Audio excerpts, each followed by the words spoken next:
ભારે વરસાદ પગલે શહેરના બંદર રોડ સ્થિત ગરોચી તળાવ ઓવરફ્લો થતાં રસ્તા પર 2 ફૂટ પાણી ભરાયા.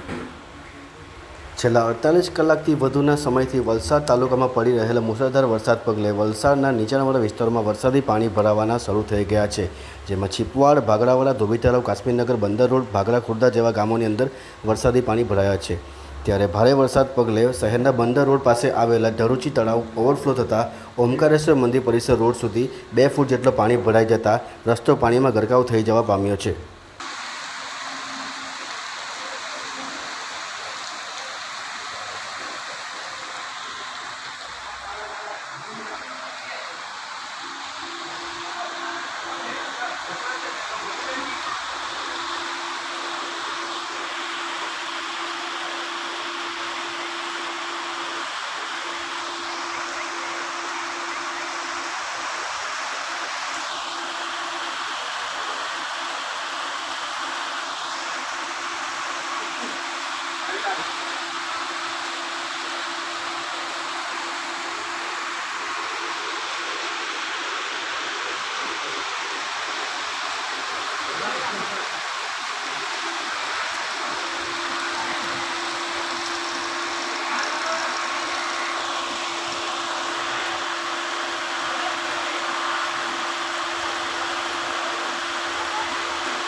હવે છે થોડુંક બાકી